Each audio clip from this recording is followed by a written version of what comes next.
This is what the Lord says. Stand at the crossroads and look. Ask for the ancient paths. Ask where the good way is and walk in it, and you will find rest for your souls.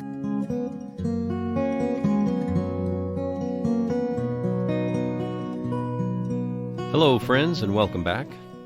First off, I want to apologize to you for taking so long to produce this next episode. Since our last episode, I've covered a lot of ground, and my brain has been focused on a wide variety of things. Without going into too much detail, over the last month, quite a bit of my time and focus has been on helping Russian families as they become refugees, leaving their home country and moving into an unknown future. I've helped families go through Turkey, Kazakhstan, Finland, Estonia. Some are in Romania now. And I was also teaching at ministry schools in Romania and also visiting partners in Montenegro. Now I find myself in the United States again with my family. We're happy to be here.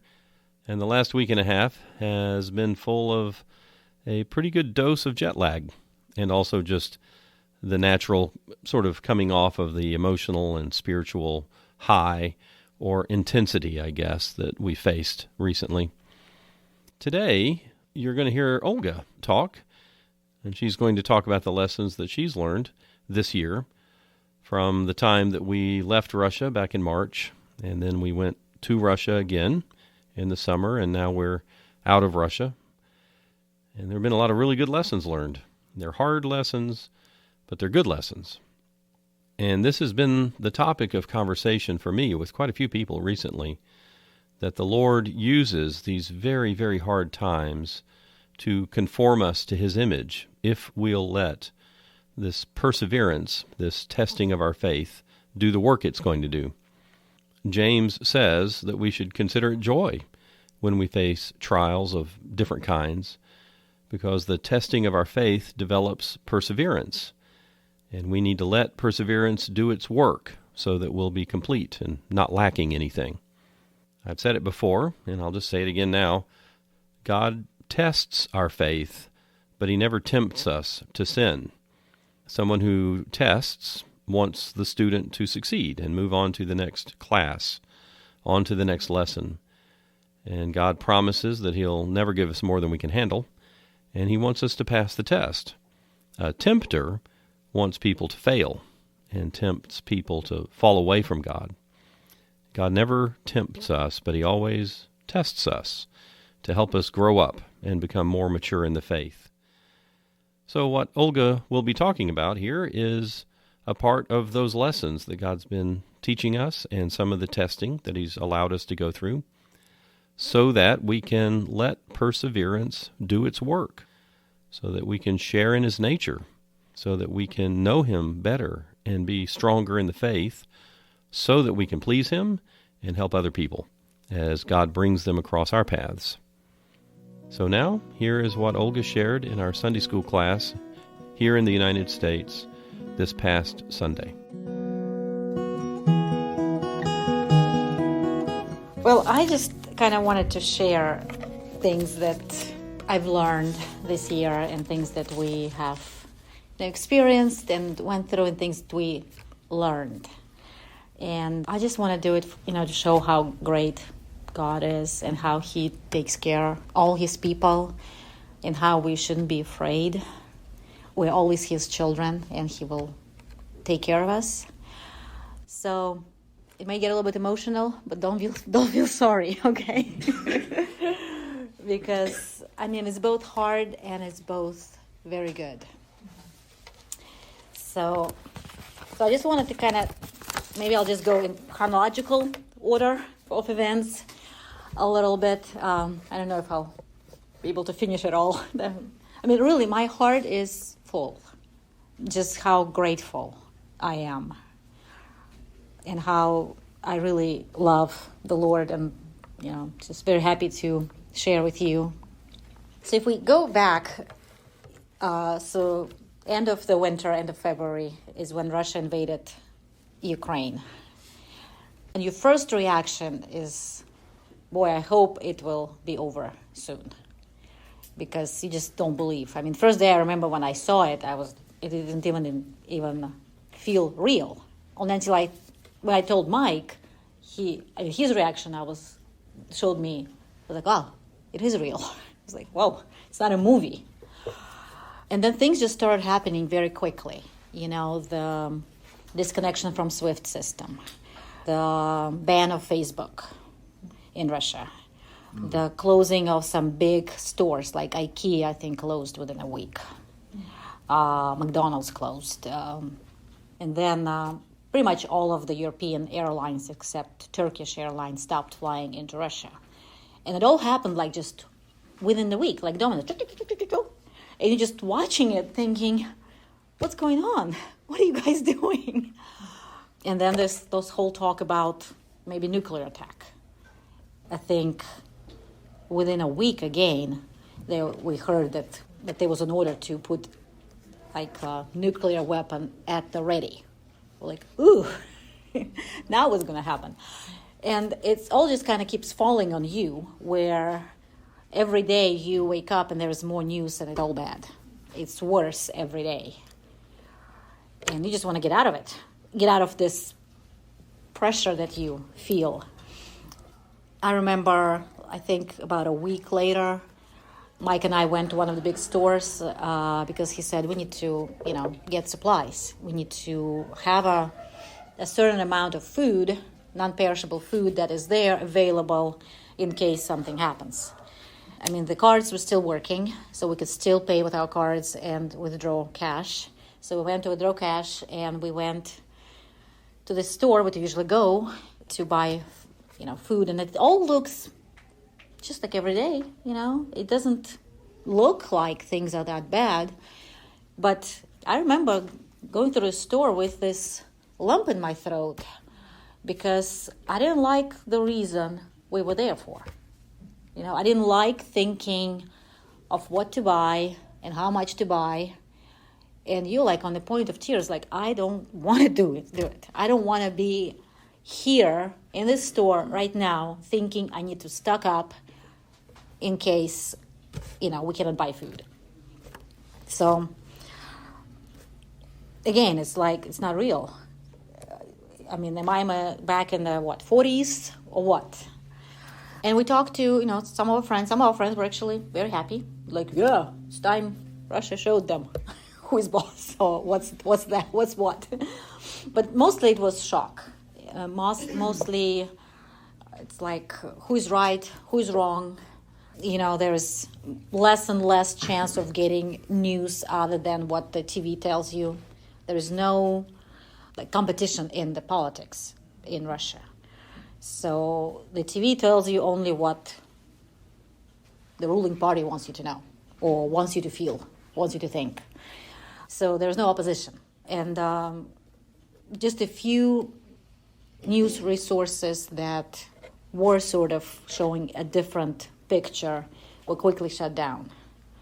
Like there is a Radio Svoboda, which is Radio Freedom, and there is other few things that had online, they were just banned. You can only get them if you got a VPN, which showed that you were somewhere in Europe. And then you could open those sites. I mean, there are ways around it. Those who wanted to learn to read different news, they could and they still can. But not a lot of people want to. But as those first couple of weeks were unfolding, I really felt like God was leading me to these scriptures that said that we need to see and look at the things that are unseen and not at the things that are seen, that He's still in control.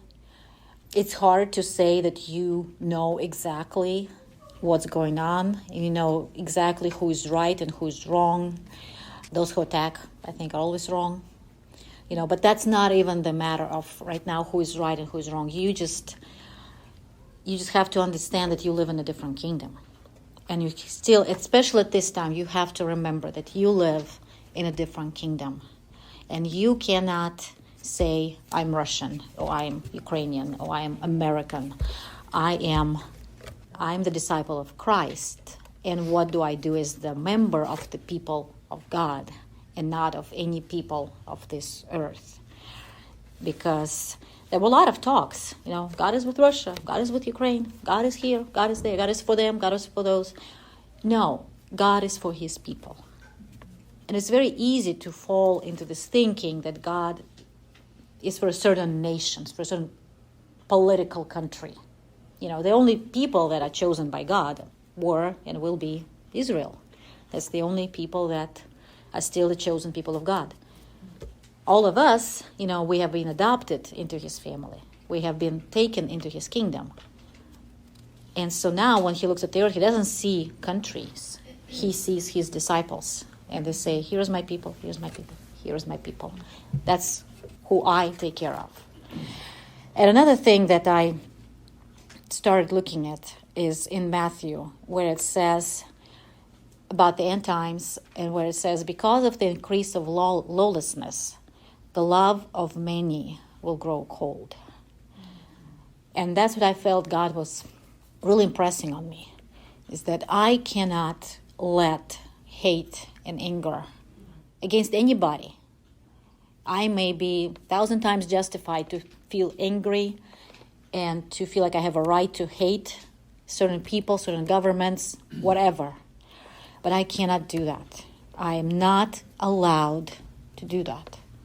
I mean, maybe other people are allowed, those who are not, in the people of God. But I, as a disciple of Christ, I cannot do that. I'm not allowed.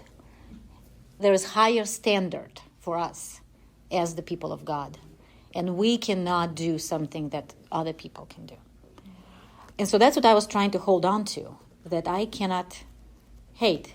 I may think these people are wrong, but I cannot hate them. I may think these people are wrong, but I cannot hate them.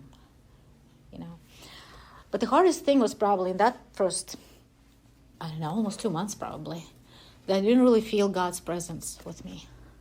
Because you are so shocked that you just don't feel that he is with you. And I remember later in the summer, Valerie and I were talking about it, and she said, Mom, I really felt the presence of God, and I feel like you didn't. And I said, you're right, I didn't. I didn't. I only went by knowing that God is with me. I knew that he was with me, but I didn't feel him. I felt like, make it stop. I know you're there. I know you hold it all in your hand. And I know you hold this whole situation in your hand. You hold me in your hand. But I cannot emotionally, I don't feel any relief. I only feel this terrible pressure and this shock and fear. I don't know what's going to happen. And I remember listening to some songs that used to really inspire me before, these are days of Elijah. These are the great days of great trials of darkness and famine and sword. And I was like, I am floored. I am not still the voice of the wilderness crying, prepare the way of the Lord. It's like, let me hide somewhere in the corner. This doesn't inspire. This is really hard. It just really shows me I am not, where that song says I should be. It's amazing. The feeling I had in those first 2 months was from Daniel, where he says to the king, you were weighted on the scales and found very light. And that's how I felt, that I weighted very light. And it was hard. I was like, God, what am I doing really? I know God did not blame me for it. There was no guilt with that. It just was the fact. I was thinking, gosh, I'm really not ready for this. But at the same time, there was no guilt. It's like, okay, you're not ready. You don't feel like you have what it takes. But you're still with the Lord. And it really didn't bring despair. It just showed me where I was. And okay, I can go from here then. And these things that are unknown. It's amazing how hard it is when you don't know how it's going to end. When you read history, World War I, World War II. We know when it's going to end, how it's going to end. And so we're like reading this history and thinking, okay, guys, just like 2 more years, 1 more year, 6 more months, But here, or like we read books, How many of you read the end of the book before you read the whole book? Just so that, okay, I know how it's going to end. Now I can read it, I do that. I cannot just, go with the characters not knowing what's going to happen. I need to know how it's going to end, and then I can enjoy the book. But here you cannot do that. You don't know how it's going to end. You have to go every day not knowing how it's going to end and just trusting that God is still leading you. There were good things even then. I talked to friends. We had, great meetings with teenagers where they really, I love our teenagers back there in the church. We do this Bible study with them. They ask questions, they answer them, they, think out loud. I was so blessed. I was like, guys, here's like this little girl who's 11 years old, and she's just, asking all these questions and thinking about them out loud, and we just, discuss. I was like, you're so great. I love you guys. So about 2 weeks after it happened, we said that we're going to go. The American embassy is sending these letters every day. Leave. There are all these things. If something happens to you, we're not sure we can help you because we are really limited here in what we can do. So, if you don't want to find yourself harassed and falsely accused and all of those kind of things, get out of here. You're like, I can feel God in there. And then there was this rumor that the borders are going to get closed. What do we do? So Mike and I, we were talking about, what do we do? It's for a while, it wasn't a question for me that we would go. It's like, no, we're not. But like every day we hear, okay, this family left, this family left, this family left. It's like, oh. It's like, what is going on? And you're in turmoil because you're wondering, what do you do? I'm in shock. I don't feel God, but I have to make decisions. It's hard. It's early March. We were talking. One day, American embassy sent 2 letters, not just 1 letter a day, 2 letters a day. Get out of here. And there are all these things. You have our friends. I have my family. I have my mom. I have my grandmom. What's going to happen to them? So we, like the Sunday before we left, I was praying, and I felt like God was saying, you feel so bad because you're fighting this decision to leave. My inclination is like, I don't want to go. I was like, I don't. But Mike was already scheduled to speak in some Romanian churches at the end of March. We were not going to go. Valerie was going to have a friend of hers come and visit for the spring holiday, which was end of March, and they were really looking forward to it. And I was like, we have all these things. We don't want to just go. But I really felt like God said, you feel so bad you're fighting this decision. It's okay. And then, on Sunday we were in church and we talked to the pastor, and he told us that he heard the rumor that like 2-3 days from then they would close the borders. So you don't want to get stuck because there is all this rumor. The cars were still working, but we were like, they might not get working. So how do we financially survive even? Because all of our funds are from outside of Russia. And so if we just literally have no money to live on, what do we do? I was thinking, well, maybe I should get a job. So anyway, Sunday afternoon, we actually said, okay, we're leaving. We're going to go. Valerie was very happy because she was like, oh, I get to go help people. So it was 5th of March, whatever that Sunday was. And then we actually left the very next day. So it's like, you make a decision, okay, we're going to go. And Valerie said, what, tomorrow? It's like, yeah, tomorrow. Oh, I thought maybe a few more days. No, we're going tomorrow. I went, so Monday morning, I'm going to the notary to do the journey of power of attorney to my mom on all the property I have, like our car, our apartment, our house in the country, so that, they say, how long you want to have it for? I was like, well, how long can I have it for? They said, well, forever, for however long you want to. I was like, 20 years. It's like, well, do it for 20 years. Anyway, so did that, went home, we started packing. What do we take? Valerie has school. We already had our 9th grade books with us. I mean, she was still in 8th grade then. We packed them in, and then it was like, no, we believe that God is telling us we'll come back, so let's take the 9th grade books out. Went to my mom. I took her our documents and money and left her some cards in case she could use them. Went picked up our pastor who said he will drive us to the border. Said goodbye to my grandma. She's like, oh, is he making a mistake? Are you afraid? I was like, no, I can't even tell you why I'm leaving, okay? I don't know myself.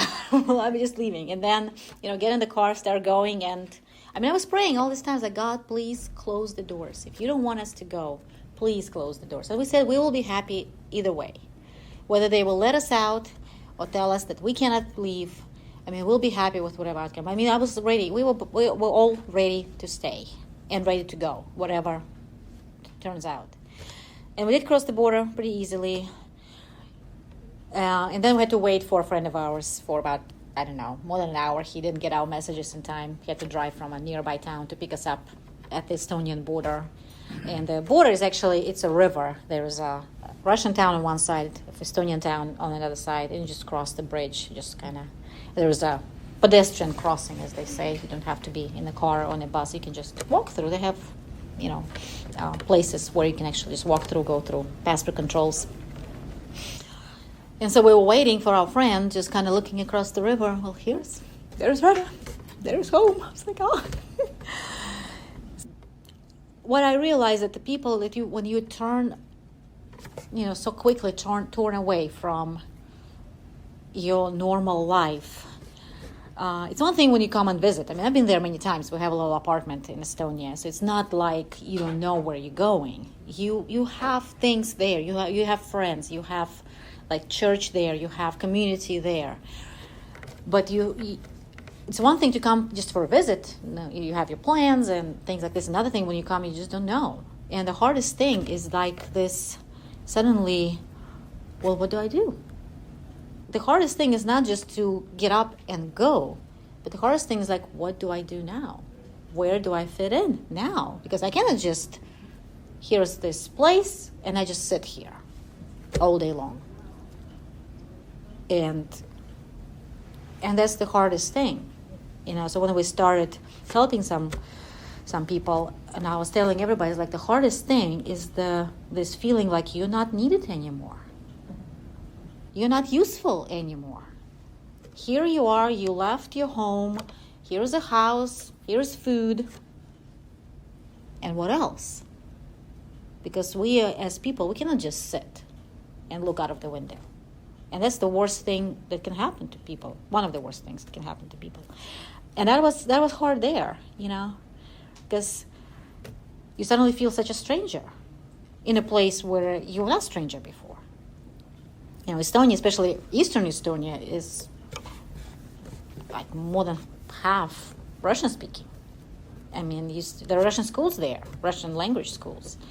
And so you don't feel like you are really out of your comfort zone. So it's a kind of thing. I was talking to a friend of mine, and it's amazing how you think, oh, I wish I could die. I heard about, this person passed away, this person passed away. I was like, oh my goodness, lucky they they escaped the toils of this world. And literally, you're afraid to go to bed because you wake up in the middle of the night. And you know how if you wake up in the middle of the night, all of the thoughts, if you have any difficulties in your life, all of those thoughts are magnified. And they just, like vultures, just prey on you. And so you don't want to go to bed because you wake up in the middle of the night and these things, torture you. And then in the morning you don't want to wake up to another day of more bad news. And so, literally, I really didn't sleep for like two months. It was like this. Kind of every night you wake up and you're like, and then you can't wake up in the morning, but you have to, and Valerie has school. I wrote to the superintendent here in Georgia saying, we're in this situation, can we take like some kind of academic break? Because I don't have it in me. It's like I cannot put my thoughts together. So he was really sweet. He was really nice and said, you really have like till the middle of August to finish, and you just Just make sure you cover these basics. He even researched for me. He's like, this is what you need to do. Just do this, and you'll be fine. I was like, whew, thank you. Somebody thought for me. Somebody made a decision for me. And then like the bank cards were turned off. Like our cards, American cards, don't work in Russia anymore. My Russian card doesn't work anywhere else either. I had a hard time getting on my online banking. Sometimes I could, sometimes I couldn't. I have the apartment back in St. Petersburg. I have to pay bills on it. There are all these things. So I'm kind of calling with my mom. I still cannot get, like, if I'm not in Russia, I cannot get to this one site where I have to give them my electric meter readers. So I'm like, Mom, here's my, this is the 20th of the month. Mom, please get on this site. Here's the passwords and punch in numbers, please. I'll have to do it while I'm here because I still cannot do it. I mean, a lot of sites I thankfully can still access. So you kind of have to think about this. But I'm saying this because, God is so faithful. He leads you. We got to Romania. We had a choice either to stay with friends or to stay just by ourselves. Like some friends had an apartment. They said, you guys can have this apartment, just stay as a family. And I was like, no, I want to stay with friends. I don't want to be alone, please. I don't want to be alone because I'm thinking, boy, I have to be thankful I have roof over my head and food to eat, but it's not enough. You see God. And then you realize, sometimes things are hard and you shouldn't try to get from under it. Hard things come, sufferings, trials, and we shouldn't try to get from under them. I was listening to some teachings that said the signs of the true church, and the first one is suffering. If the church is going through suffering, it's the sign of a true church. But if the suffering is undeserved, and if the suffering is endured. I was like, oh. But it's true, And I really felt like God was saying, you shouldn't. So we listened to this sermon, and I felt like God was saying, you shouldn't try to get from under it. And then this preacher immediately says, you shouldn't get from under it. You should let it do its work. I was like, oh, okay.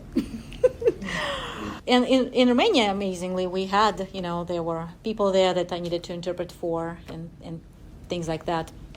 There was one couple, the husband was Russian, and he was telling me how he suffered in Ukraine. I mean, Ukrainian army did terrible things too. Russian army did terrible things. Ukrainian army did terrible things as well. War is ugly. Just ugly. So I want to tell you a story about this one family that came as refugees. I knew them for less than 24 hours. It was a big family, and they stayed in a house close to where we were staying. And so I went there to help translate. The people there made dinner for them. I went to help translate. And as we were meeting them, I kind of felt like, I think they're believers. And so I asked them, I said, you believers? And they said, yeah. Almost like they were ashamed to admit that they were believers. And I was like, are they ashamed to admit it? And so we had dinner, and then after dinner, one of the ladies, her name is Alla, like my sister, and she has twin boys, which I'm twin, and they were born June 14th, my mom's birthday. I was like, oh. One of the reasons why they left, because in June the boys were going to turn 18 and would be drafted into the army.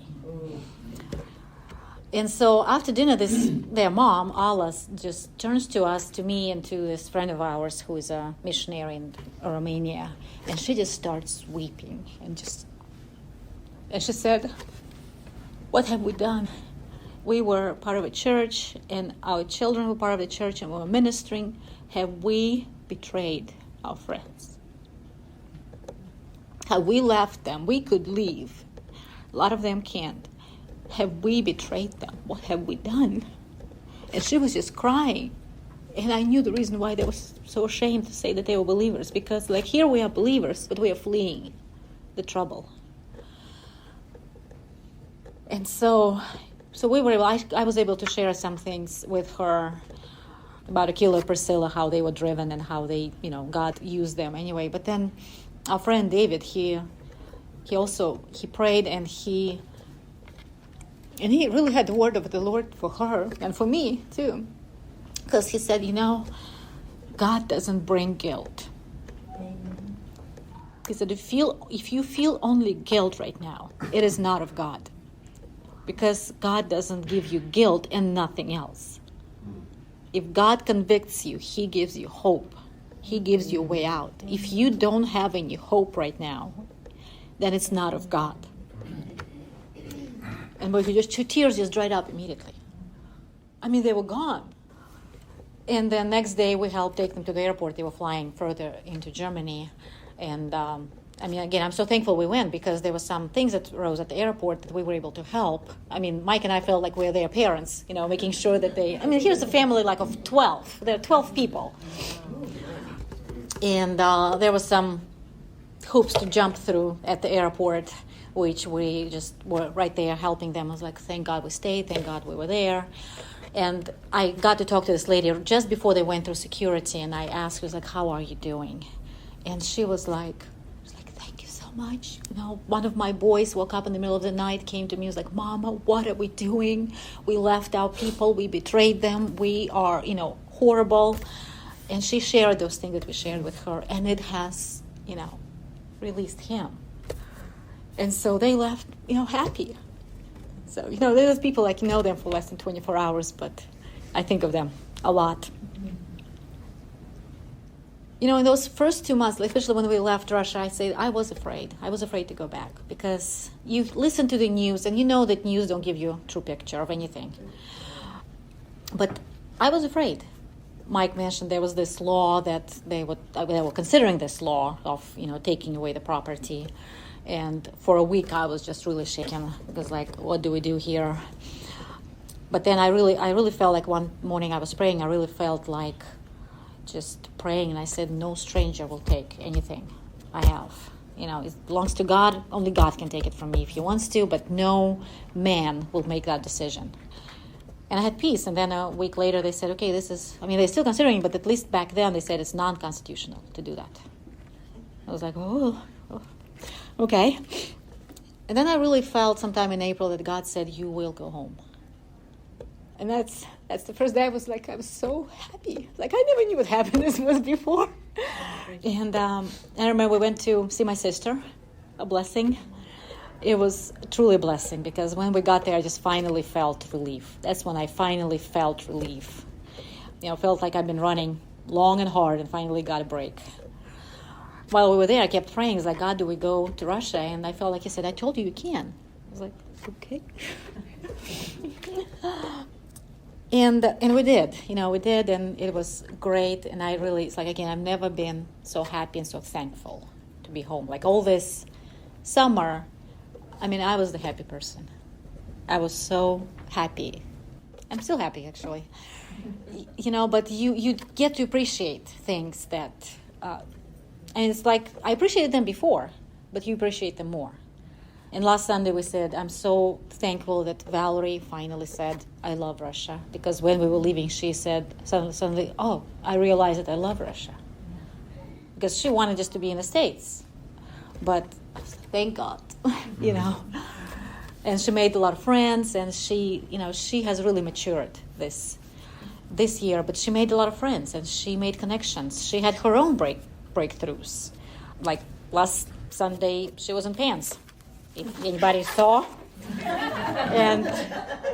And she said, Mom, I made this rule for myself. It's not like I wore skirts because I made this rule to myself that I'm not allowed to wear pants. And I felt judgmental of those who did, the girls. It's like, I realized I was realistic. Yes. Like, Mom. And she was so happy. We went in Montenegro to buy some clothes because we didn't really have very light clothes. We left in March. I was still wearing my coat and winter boots, my fur coat. And here we are in Montenegro. It's like coming up on 90 degrees. And she went and she bought herself pants at the store. Herself. I have given up buying her pants. I was like, this is just a waste of money because she doesn't wear them. And she was happy because she said, I realized I was so legalistic. It's like, thank God. But the thing that I really wanted to stress in all of that, this summer I listened to some sermons about the kingdom of God And I never saw it from this perspective, about that God is a king and he has his kingdom, but he cannot have his kingdom unless he has subjects. And I've never heard, and I was really blessed, and just this idea that he is our king, and we tell him he is our king, and we tell him he has everything. But are we willing to do what he tells us to do? And he says, I want to be your king, but will you be my subjects? Because I cannot be your king unless you are my subjects. And Jesus Christ came to this earth, and God finally had his true subject in Jesus Christ. The one who did all the will of God. Everything God said, everything God did, he did. And he was faithful to the end. He was the one true subject of the king. And it just turned my thinking around so much. Because we do sing the songs, you're the king, we give you everything. But in reality, we don't. We don't. A lot of us, we don't, because there's still the God, you take care of this, I'll take care of this. You stay out of here. And it's just so easy. We do. He does give us brains to think, and it's not like, we're just puppets, but he wants to take care of everything. I was like, this is such a basic thing. I shared it with my former youth pastor. I ended up actually going Far East again this summer, and my trip was paid for by a member of the church there. It's like he paid plane tickets, he paid hotel staying. It's like, wow. Because my friends also, they are missionaries, they're in the same predicament. How do we get money? How do we get actual money into the country? All of their money is in the States too. You have to find this. Other ways to get money in. Because I have money, but they're there, not here. Have to be, really, I have to start being economical again, thank God. Thinking, it's like, no, can I buy this? No, can I buy that? So I was sharing with my youth pastor, my former youth pastor, saying, I'm learning this basic stuff, how to tell God what I want him to do. It's like, I should have known this way back. But she said, yeah, but it's much deeper now. Because I'm thinking deeper about this. Not just, I want ice cream today. Or I don't want ice cream ever again. But I was thinking, boy, I'm discovering such basic things. And the thing is that God is teaching you through those things. And you start asking, what do I do? And so when at the end of September, there was this announcement of the mobilization of the draft in Russia, I was surprised to see that our reaction was different than back in February. There was not a shock anymore. There was not this fear anymore. It's like God has built up this. You went through this once, and you learn certain things. If you really follow you learn. And you grow up your spiritual muscles. And both Mike and I, we said, the reaction this time is different. It still is like, what? You said you would not do it. But here they are doing it. Of course, a lot more things are happening. Like more of our friends said, okay, we just got to get out. Like the man, we have to get out. Mike started helping a lot of our friends think through these things, how, on top of all of the other things that he has to do, like to help people think through how, when, because there was a window of time, really just about a week, when they could leave until they just started putting the draft services right at the border. If you try to leave, you're served a notice. You feel like you are at the mercy of the system. You are at their mercy. And some people were asking, like, oh, Olga, what do we do? I was like, I cannot tell you what you can do. You need to ask God. He will tell you what to do. Because there was this question, because we already had tickets to the States at the end of October. Mike already had tickets to fly to Romania and Montenegro in the month of October. So he was going to leave Russia early October, so he could make all these trips to Romania, Montenegro, come back to Estonia. We were going to come just at the end of October to Estonia so we could because we flew out of Tallinn. But the question was, do we leave with Mike? Do we stay on our original schedule, or do we change our schedule? And it was really a question. What do you do? Serious thing. We can get stuck on two sides of the border. What if they close it and we are separated indefinitely? And he said he felt like God said, stay the course, stay on it. And I started, praying about it too, because for a few days I was thinking, well, how can we do it? I have so much to do if we have to leave so soon. There's so many things I need to do. And I felt like, I felt like the Lord said, stay on your schedule. And I was praying. I was like, God, do we do it? And I felt like he said, I told you it's okay. You can stay. Oh. You can stay, and it's okay. He said, I told you. It's okay. So I even stopped praying. I was like, why? I got my answer. Like, why do I keep asking? Is it okay or not? Like duh. And when you do the will of God, then you're not afraid. It's amazing. There is no fear. I remember when Mike first time went to Africa, and we did that.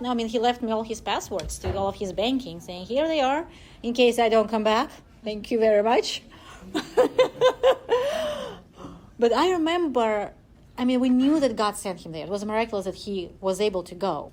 And I remember how while he was in Africa, that first trip, how I was trying to be afraid, and I couldn't. I really could not feel afraid. I was like, I must be afraid. I want to be afraid, but I'm not. There was another incident in my life a few years ago when I ran the camp for the single moms first time that I was running it, and there was a lot of pressure, and there are a lot of thoughts of how it used to be. There was a lot of kind of sadness about it, but I felt like God just took me into this spacesuit almost, and all of my reactions and all of my actions were not me. I really felt like my natural reactions, my, exhaustion, or my kind of tendency to be annoyed by certain things and things like this. I felt like God just held them. I knew that they were there, but they were just held so tightly by the Lord, and my reactions were His, not mine. And I knew that just for sure. I was amazed. I was like, God. So I know how can God just take you in and live through you, live through you. And so this time also I'm like, well, should I be afraid? But I was not, because I knew that God told us to do something. And He said it was okay. And our pastor in Russia, 2 weeks before we left, he was preaching saying, we are in the perfect will of God. And I really felt like, yes, we are in the perfect will of God. And we are safe. And by safe, I don't really mean physically safe. Even if you're not physically safe, you're still safe. If you know that you're following God. If you know that you are in His hand, you are where He wants you to be. And you're not afraid, even if hard things happen to you.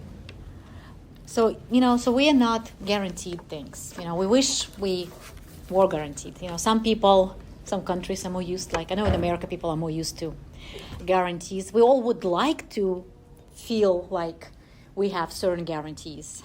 Some people are more used to that feeling than others. There are some countries where people don't have things guaranteed to us.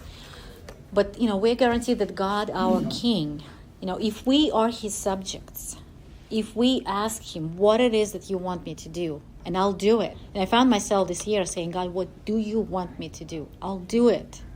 Just tell me what to do, and I'll do it. As much as because I know, whatever He tells me to do, then that means that I can do it. With His help, He'll be with me through it. And so that's probably one of the biggest things I've learned this year. I'm so thankful. Whatever it is, we come to Him and we ask Him, what do I do? And if somebody comes to us and ask us, what do? We say, you go and ask your King. He knows better. Because He may tell me to do this, and He may tell you to do something very opposite. I don't know everything about your life. He does. So, we're so used to talk to each other about it. It's just easier and then we can blame each other, say, oh, you think, you told me to do that and it didn't work. But when we come and ask God, there is no leeway anymore. And it's great and it's wonderful. And you see, I saw a few people that went through hard things. And I saw both believers and unbelievers. And I saw how God took care of believers. My personal friend, he's Russian. He went through he was in Ukraine when this started. He told me horrible things of what happened to him at the hand of Ukrainian special police. Horrible. I mean, he was, another guy said that he was almost shot just because he was Russian. Okay? But thankfully, they didn't do it. But this friend of mine who is a believer, he told me how he was getting out of Ukraine in those first, 2 weeks. And how him having a Russian passport, he was a target. And he was trying to get out, and there were checkpoints, many, many checkpoints. You have to show your passport at every one of them. I don't know how many of them were there until they got to the border. He was telling me that, and God saved him. God got him out of there. He could have been just either shot or sent somewhere, never to be heard of again.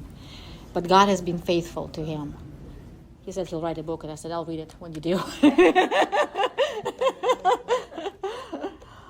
So, you can go through, what we went through is not, anything like he went through. I was not threatened with somebody taking my life. But God gives us all different things to go through. Just, we need to ask him, what do we do? And then we're safe. Jesus said to his disciples, "Now that you know these things, you will be blessed if you do them." Thank you for listening, and God bless you all.